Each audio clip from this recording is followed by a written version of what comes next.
Personal finance is not just mathematical, it's relational.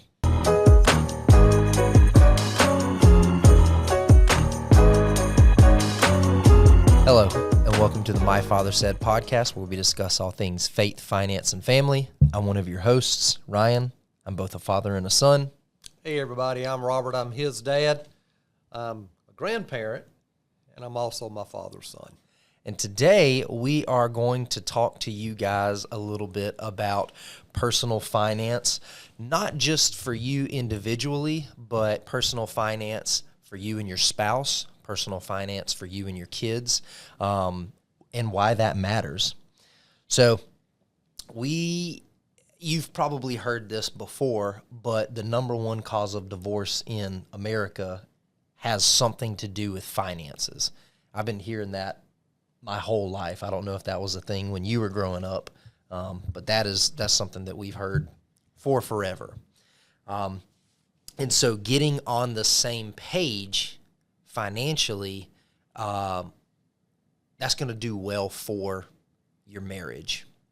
So we've got some scripture we wanted to share with you guys. Amos 3:3. Do two walk together unless they have agreed? So whether it's, a business partnership, a marriage, finances between you and your spouse, whatever that is, it is very hard to walk together unless you guys have agreed on something. So what kind of struggles have you seen with marriages when they are not on the same page? Well, I was listening to you talk, and my mind took me back to a time when I think your mama and I were actually going to be close to murdering each other over finances. And you said the number one reason for divorce has something to do with finances. And I was thinking, well, killings in there too, I think. Because we, just like a lot of people, we didn't have the same financial mindset. Your mom was more of a, hey, we need these things right now today. We got to go get them. They're necessities. And the truth is, a lot of it was. But I took after my mom, who would make a penny whistle that she could squeeze it so tight. And so I've always been a saver. So those two differences in a marriage, especially when neither side wants to give, is like oil and water in an engine. It just doesn't work well. So, yeah, that quote in Amos, well, can two walk together unless they agree? They can walk in the same general direction, but it's not going to be a fun walk, and the tension is high. And anybody who's ever been married or is married, and you recognize when money is tight and there's so many demands on the money, coupled with irresponsible or frivolous spending habits, only, and I do mean only, is going to create a combustible situation inevitably. Right. I mean, it's going to come. Right. There's no getting, even if you win the lottery, you're going to have a combustible situation, because if your minds are not in accord one with the other, there's going to be conflict. Yeah. It's inevitable. So you brought up, I don't know if you actually said the word personality, but you had a certain attitude or personality towards finances. Mom had a different personality or attitude towards finances. Does it matter, should you go after someone that's got the same personality as you? Should you not? Does that matter? And what do you do if you do have different personalities from your spouse? Well, I don't know how you go after that person, because marriage is not a job interview. All right? Marriage is a love compatibility relationship. And how boring would a marriage be if you married someone just like you?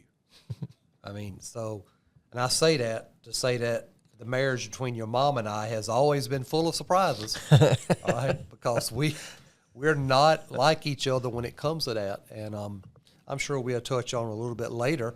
I wish at this late stage in our lives, I wish your mom would be more engaged with the financial side of where we are. Because, statistics show that I will leave this earth before she does.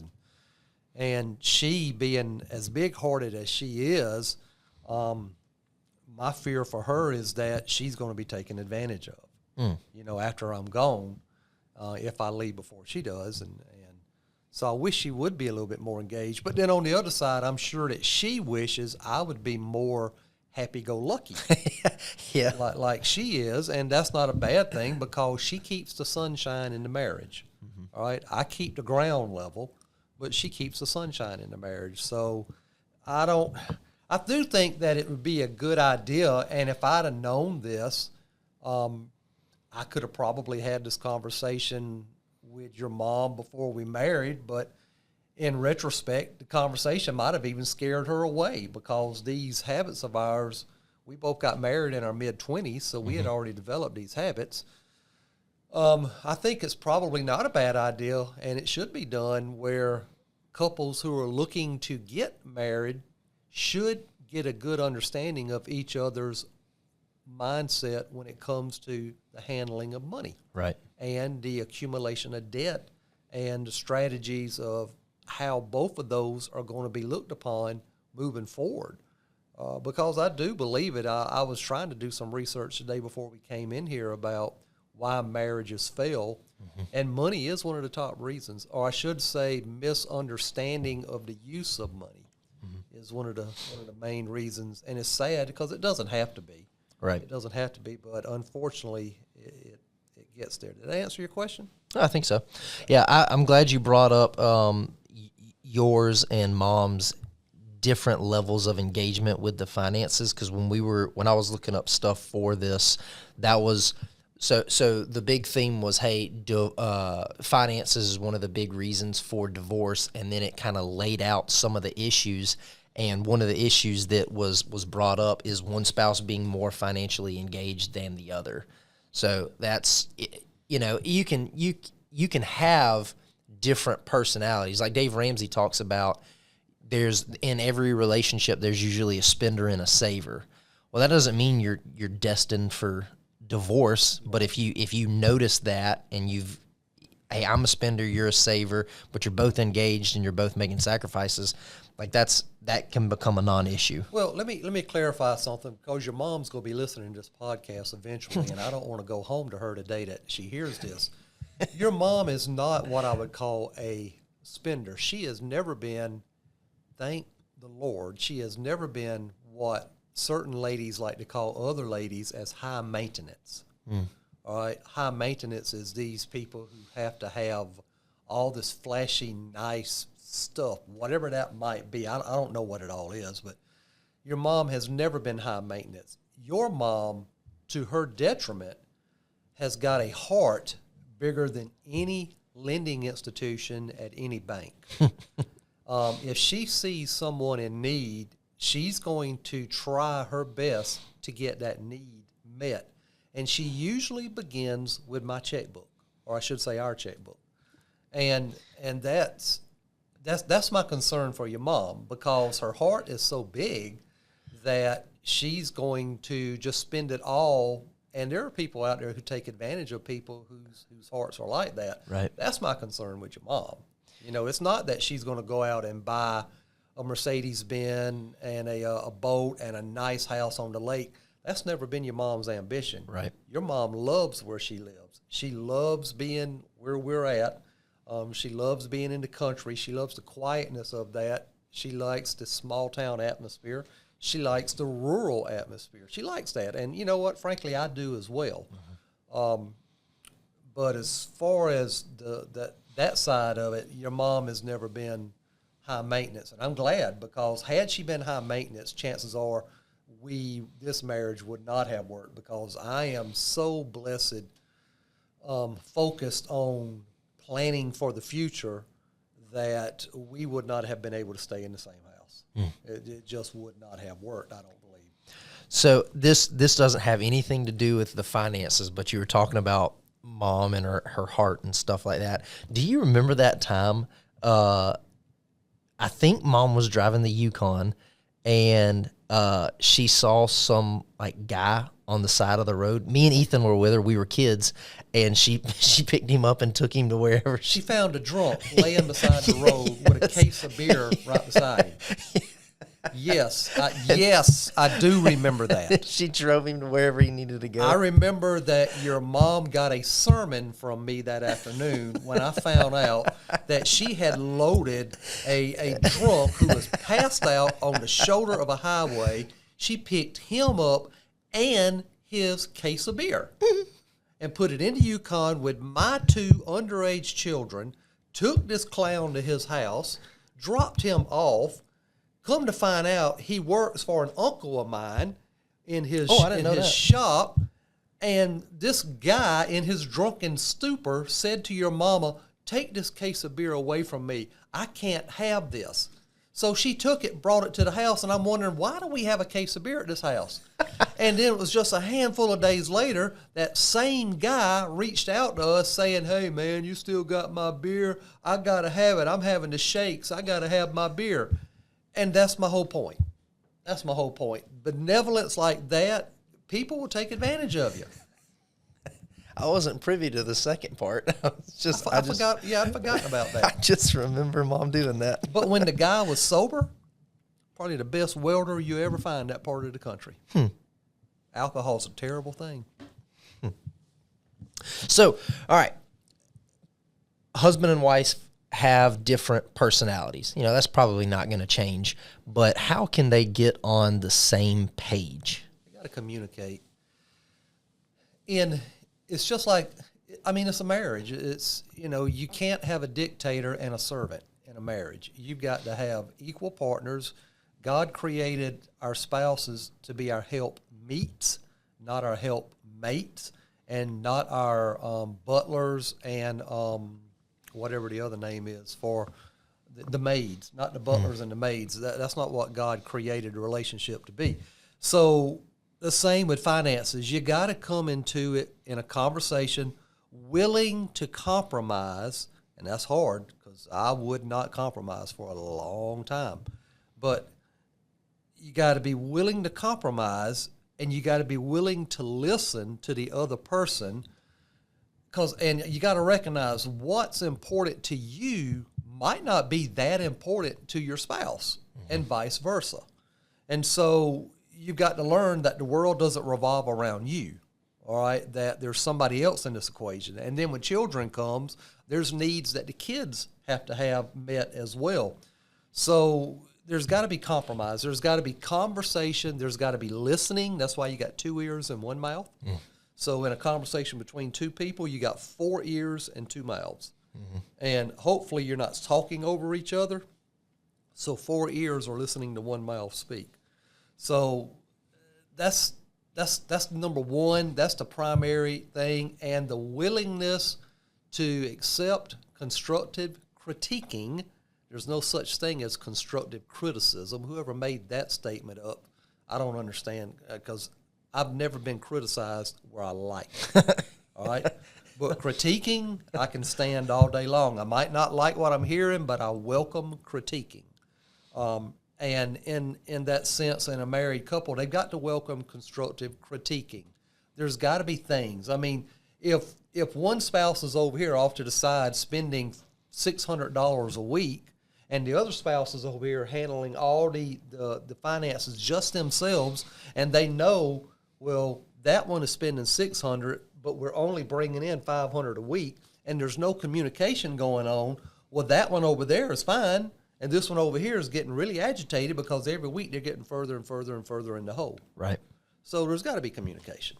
Yeah, that's good. Yeah, the communication and both being engaged. You know, one can be more engaged than the other. Like, I'm just thinking about you and Mom.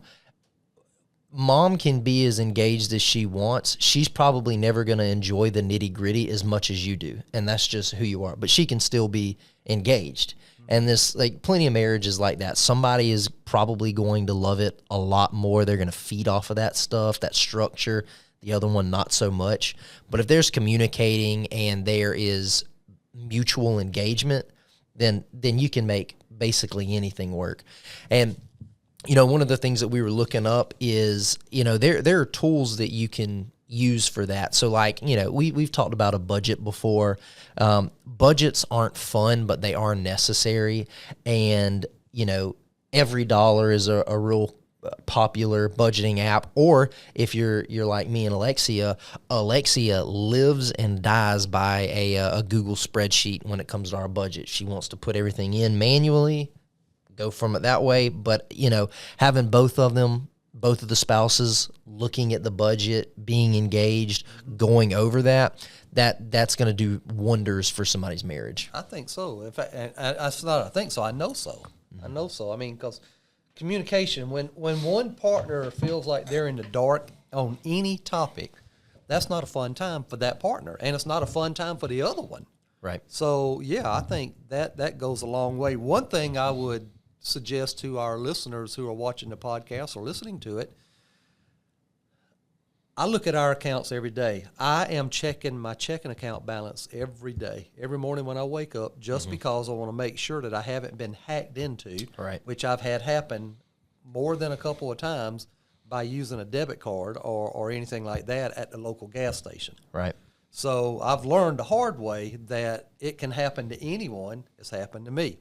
So one thing that I do is I balance it every day. I don't even think your mom keeps a register on hers, and I couldn't live that way. I mean, I absolutely couldn't. And your mom will say to me sometimes, well, I don't know what we have. And I say, well, honey, you've got every password to every account we got. Just get on the computer and go look whenever you want to. Right. And so that's something I would say, too, to people is, in your marriages, make sure your spouses, they have all your passwords, because heaven forbid you don't make it home this afternoon. Yeah. All right. They have access to it. Yeah. All right. Or they can hire their son to come work and run the company. And if I died, and they can call the son and say, cash it out. We're going Cash it out. We're going to New Zealand. There's a drunk that needs my help. Yeah. Oh, that's good. So one of the other things that we saw when we were looking into, the personal finance between spouses and whatnot, is one of the other big problems with not being engaged was financial infidelity. Have you heard that phrase before? Yeah. So I had heard it and didn't really know what it meant. And then the longer I've been in this industry, I have seen financial infidelity. One of the craziest stories was a gentleman that came in here, not a client, but he was talking about just his finances. He wanted another pair of eyes on it. And he was a widower. His wife had passed, and he found out a few months after she passed, he started getting all of these phone calls from creditors and stuff like that. And it had turned out that she had forged his signature on like 3 or 4 different credit cards, maxed them all out, and then she passed away. So infidelity is a strong word. We typically think of that with affairs and stuff, but financial infidelity, that's bad. Yeah. And I will say this too. This is, just self-confession. I don't think there's one working American alive today who has not committed some level of financial infidelity. I don't think there's one. I mean, I'm not going to put you on the spot, but sure. Does your wife know where every dime is that you have spent? I know that Linda doesn't know mine, and I will acknowledge I certainly don't know hers. So infidelity, financial infidelity, can be done at all levels. The absolute definition of financial infidelity is intentionally withholding purchases from your significant other when you have an agreement to share the revenue and discuss the outgo. Mm-hmm. All right. So when you go outside that definition, that is financial infidelity.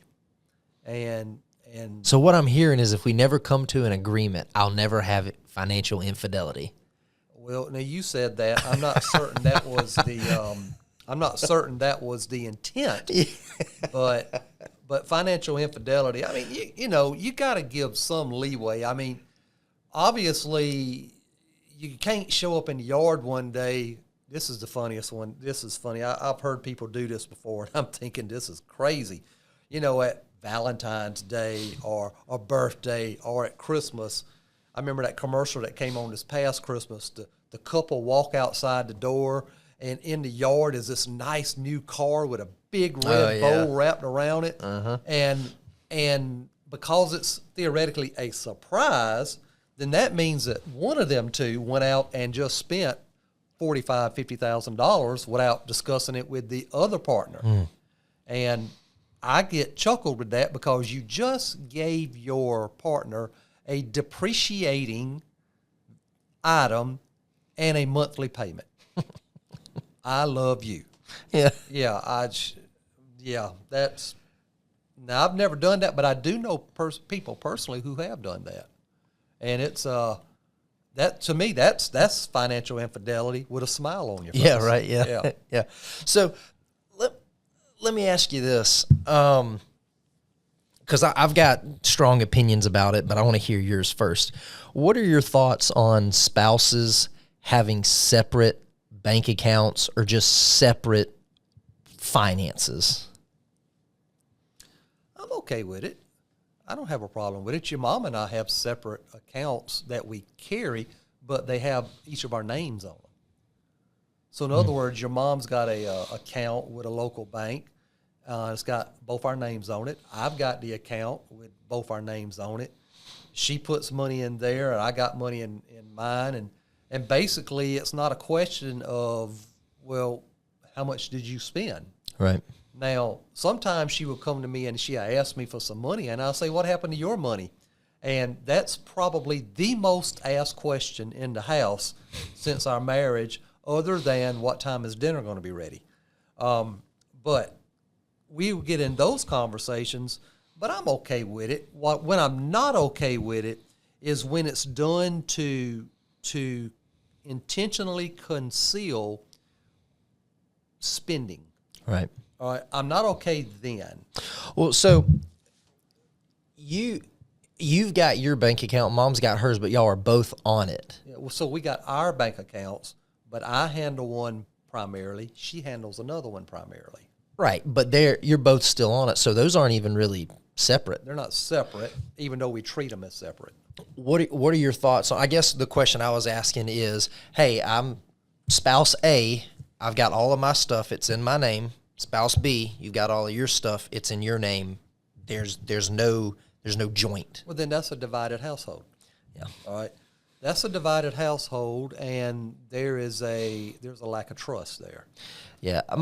My thoughts on that is, so Alexi and I, everything we've got is joint. And that's how we're going to do it for the rest of our lives. It would make it very easy to walk away if you've got everything separate. Everything's clean cut. This is mine. This is yours. Oh, this isn't working out. Okay, I'm going to leave. I just, having everything separate, I just don't think is a recipe for a healthy marriage. Well, I don't disagree, but I would also, I think I want to correct the statement you just made. It's never easy to walk away from an emotional relationship. Oh, sure. Yeah, I mean, it's not. I mean, it's just having it separate names. I mean, you got two kids. What is it? One of you going to take one, the other one's going to take the other one? It's not. It's not ever easy. So I would try to get you to change that. I know you didn't mean it intentionally, but change that thought as far as if everything is separate, it's easier to do. It's not easier to do. I would hope no one in this world ever had to go through a divorce. I've never had to go through one. I've always told your mama that I'm the head of the household as God has designed. And if she decided that she couldn't take me anymore and she decided she was going to leave, then you know what, honey? There's the door. Walk out of it, but I'm going with you. Yeah. All right? So, I mean, that's always been our motto.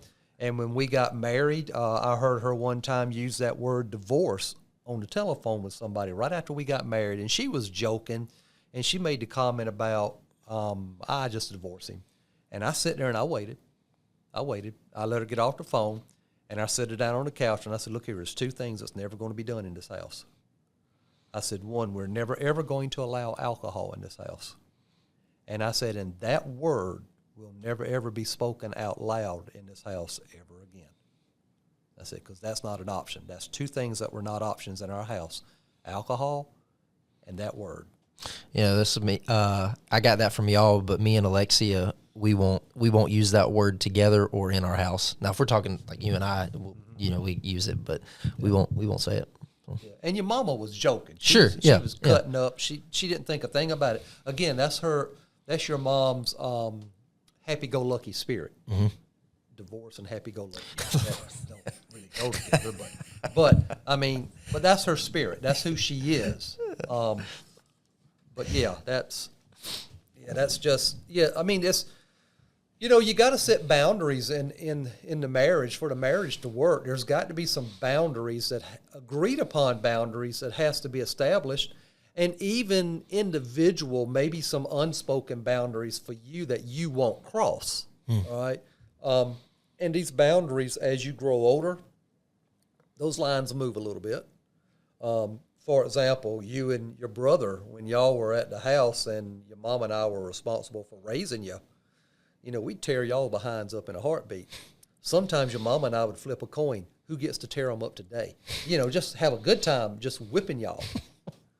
The girls come over, and Henry, whenever he gets old enough, but the girls come over, they can wreck the house, do whatever they want. We just grin and smile and have a good time and don't even call them down. Try to send them home with sugar. Yep. And, so it changes. The boundaries change somewhat. So, and it gets like that in a strong marriage. Mm-hmm. Boundaries will change agreeably as you get older and longer in your years. Right. Yeah. So that's cool. All right. Well, enough about the spouses. Let's move on to kids. So, Proverbs 22:6 says, train up a child in the way he should go. Even when he is old, he will not depart from it. Where we are today, parents, the school system, what have you, does not do a good job of training up children, especially when it comes to finances and stuff. So my question is, why does training a child in finances, teaching them, why does that matter? Because when they get out on their own, this world is going to throw so much stuff at them at such a rapid pace that if they haven't developed their foundational footing when it comes to handling finances, in a weekend's time, they're going to be so far in the hole, it will take them years upon years to dig themselves out. So they've got to have a fundamental financial place put in. And you're right. Back when I was in high school, we had economics class. But even then, economics class didn't teach you how to balance a checkbook. Right. It taught you about how economy works. I think charter schools today, which are more designed to help you get a job, I think they do a much better effort at getting individuals to know how to handle money. In colleges, there's courses that you can take in college that can help you learn how money works. But is there a course out there today that is designed to teach a person how to handle their money and make sound, fundamental financial decisions individually or even with a spouse? The answer to that is no. Right. And a lot of that has to begin at the house. That's why, just some things, and you might not notice it now, even today, being a married father as you are, and as you get older, because you're going to be in a much better financial position when you reach your children's teenage years than your mom and I were when you and Ethan reached y'all's teenage years.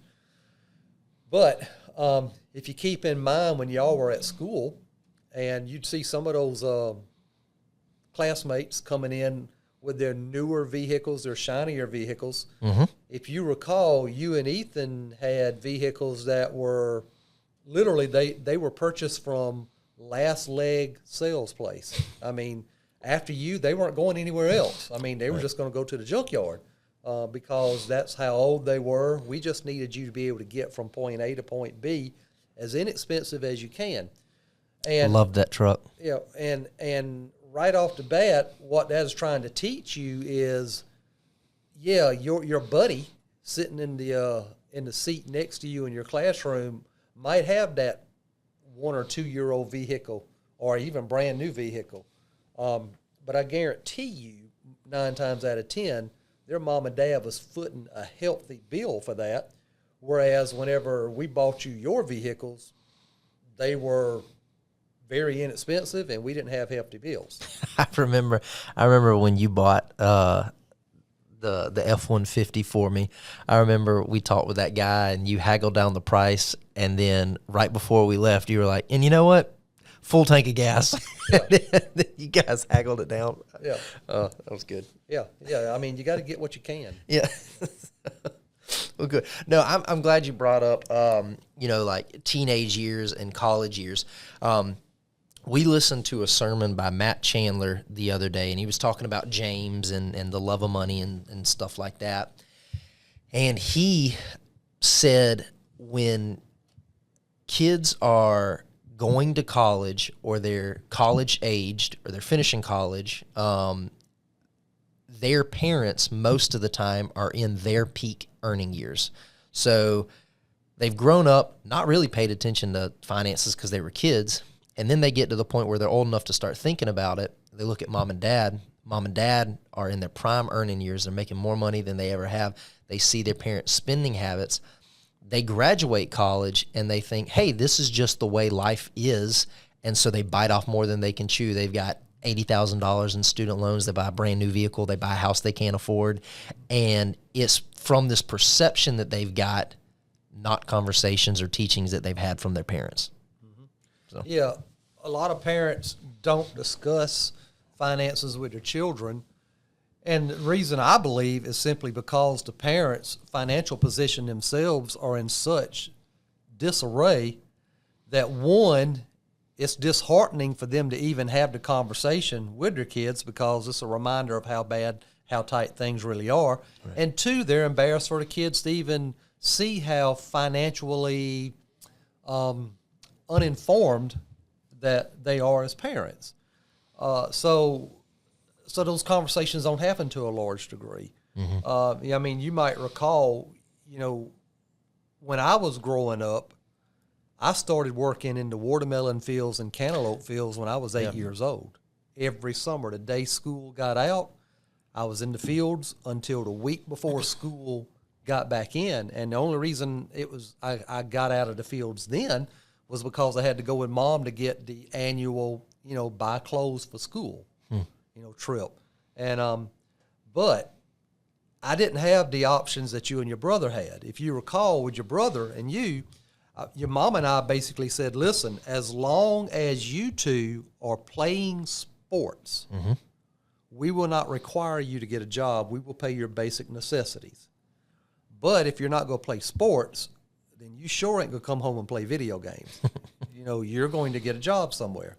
You and your brother were smart. You played sports. And the reason we wanted you to play sports is not that we had illusions of you guys going to be professional ball players. You didn't think we were going to go pro? I didn't have that illusion because very few people do. But here's what I wanted you to learn. I wanted you to learn the value of networking, because that's what sports is. You learn to work with other people in different positions. You learn to work together for a common cause. Mm-hmm. So that's networking. That's networking 101. And I recognized very early on that the more people you know in beneficial positions, the better the opportunity is for you to have success in life. Right. Even though you didn't know you were networking, you thought you were playing baseball, mm-hmm. basketball, and soccer. Mm-hmm. That's what you thought. No, that's not what you were doing. You were networking. You were building the experience of networking, even though you probably don't have relationships with hardly any of those folks from the high school today. Right. you were building networking skills. That's going to help you further in your life. So your options were either going to be play sports and subliminally learn networking, or don't play sports, but you're not going to sit at the house either. Right. You're going to go straight from school, and you were going to go straight to your part-time job somewhere, and you were going to work 6 days a week. If they gave you a weekend off, no, I'm sorry, that's what you think. You were going to get another job and work that weekend. You were not going to sit at the house, whether you thought you were or not. And that's something that I think is missing today with families. And I'm not judging how somebody else is raising their family. It's just not the way we saw fit to raise you, because to survive in this world today, you have got to have skills. You got to be able to communicate with people. You've got to be able to interact with people. You've got to recognize that relationships, God made us relational, and you got to have relationships, and you got to know how to get along with people. And the more practice you get at getting along with people, the better you're going to be at getting along with people. Right. And you can't do that sitting at the house in front of them video games where you're pressing the button and you're splattering bodies up against the wall at 100 per minute or something like that. And if there's any parents out here today that are listening to this and your kid's sitting in the room with the video game, do yourself a favor. Go snatch that thing out the wall, kill it in front of him with a hammer, and say to him, get in the car, we're going to apply for some jobs. Put that child to work. I promise you it would be the best thing that ever happened to little Junior. Even if he kicks and screams, it'll be the best thing that ever happened to him. I don't know where we started or how we got there, but I'm glad you shared all that. Yeah, I guess. I don't know how we got there. That wasn't part of the question? I don't even remember what my question was. Oh. So, no. I heard a quote the other day where it said, ignorance isn't bliss, it's expensive. And, we trying to tie that into what we were talking about. It's the relationships, we played sports, we were building the relationships, all that good stuff. If children are not raised to respect money, they're not raised to steward it well, it's not going to be bliss. It's going to ultimately end up to them having poor relationships with their parents, their poor relationships with their spouse, if their spouse isn't on the same page. And so it's gonna ultimately be very, very expensive. So, nothing annoys me more when it comes to money than to see a parent or parents allow their child or children to milk them dry from all that they have tried to accumulate in their lifespan while mom and dad are still here. Now, I got no problem with mom and dad helping out a child who needs help. But when you are enabling a child to be a blight on society, or to be a spot that's a blemished spot, that is that just annoys me, and we see it. We see it in our industry. We try to talk to our clients about it, and there's a line obviously that you can't cross in these type of relationships. Sure. But whenever we see it happening, borders on the line of elder abuse. Mm-hmm. We're obligated to speak up, and I've got one on my mind right now. I won't call their name, but I remember when this person became a client, this person said to me, I don't want this child to know about this money, because if this child finds out about this money, they will want it. Yeah. And somehow or another, that child has found out about that money. And the parent is just being milked dry. It's painful to watch. And if it was my son or if it was my brother that was doing that, they wouldn't do it long. Right? Because Robert would, as Barney says, nip that in the bud in a hurry. So if someone is wanting to engage their kids, they're wanting to start training them in the realm of finances, even if they aren't very, trained themselves, they haven't done well with it. How do they do that? How do they start training their kids? How do they start educating them on finances? Well, the simplest thing to do is open up a joint checking account with them. That's the simplest thing, I think. It'd be mom's name and the child's name. And the child would learn when they got inheritance. If they got allowance or if they got a gift or something like that, mom or dad would take 75% of it and put it in the checkbook and let the child begin to, keep a register of that. That does a couple of things. It develops a savings habit. It teaches them how to work a register in a checkbook. Mm-hmm. It gives it into their mind about that. Then there should be discussions about, why do you do this? Mm-hmm. Mm-hmm. And then there should be, get materials for them to read. It doesn't have to be in-depth Warren Buffett type stuff. Sure. But, get them something that they can read and just have a discussion. The main thing, again, is having communication about money. This is why we did this. This is why we don't do this. Mm-hmm. This is why I didn't go out and buy that item, or I do this. I mean, if you go shopping with me, whenever I do go shopping, I will stop and I will look at something. And I look at that thing and I imagine myself using it. I imagine myself having it. I imagine myself, all this kind of stuff. And then what I do is I imagine myself 6 months from now with that thing. And if I can't see myself really engaged with that thing in 6 months, then I just walk away. I just go a different direction.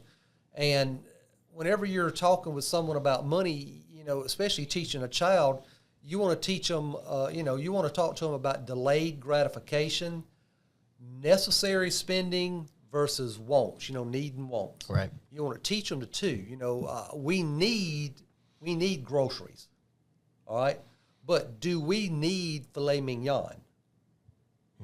All right, I need wheels, but do I need a Bentley? All right, so I need a roof over my head, but do I need a 5,000 square foot mansion? Right. All right, so there's needs and there's wants. Right. And I think one of the most important things is you start differentiating between the two and why. And we're always looking down at the future. I think conversations like that, parents with children, I think goes a long way to establishing a financial foundation. Yeah. Yeah, and it doesn't have to be anything, hard or some 15-course thing that you do for your kids.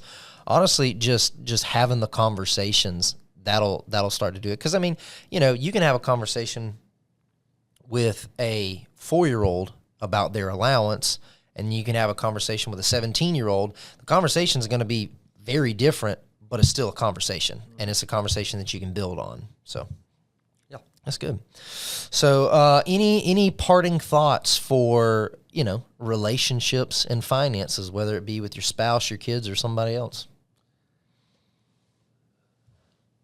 Well, if I could go back in time, older Robert and older Linda, for that matter, if we could go back in time and speak to the Linda and the Robert that were dating each other before they got married, and we could speak to them about, I wish I knew then what I know now.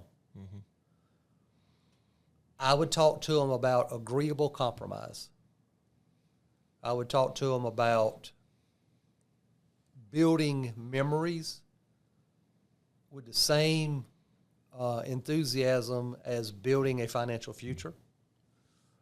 I would talk to them about communicating one with the other, recognizing that if God indeed joined you together, that's your help meet. That person makes up you, and what they say is valuable, and what they say is important, and what they say should be desired. Mm-hmm. And listen to it come together to a consensus and don't worry about the Joneses next door. Don't worry about what your parents or in-laws say. Don't worry about your siblings, what they say. It's you and your spouse, and what them two together agree with is perfectly okay. Right. What they agree with, and go about your business. Yeah. That's what I would say. That's good. That's good. Well, so with that being said, this has been another episode of the My Father Said podcast. If you are in a marriage and, you might not be, your spouse might not be as engaged as you are, or you think that you could have some, you need some help with that, or if you've got kids and you're trying to educate them with the finances, reach out to us. We've got our phone number and our email on there. We'd love to sit down and talk with you and your spouse, your kids, about how you can start saving for the future and get this personal finance thing taken care of. You're terrible at marketing. You know that? Why do you think that? Well, because you see, we got this book right here. And this book has chapters in there about contentment while pursuing your financial objectives. And you could have simply said, hey, get our book, Financial Harmony, Personal Fulfillment. Hey, and also there's a book that we wrote. If you want to get that, it is chock full of nuggets of information. Was that good? Well, you didn't tell them where to get it from. Amazon. Yeah, go to Amazon. Amazon. Go to Amazon. Get our book. Read it. And if you enjoy it, leave a review, because we have learned that reviews actually raises the book up the list when a person goes in and types in a subject. The more reviews it gets, it puts it closer to the top. So, yeah, we need reviews. Even if they're bad, we need reviews. So, yeah, reach out to us. Let's get a financial plan together. Buy a book. Leave a review. And with that, I'm Ryan. I'm Robert. We'll see you next time.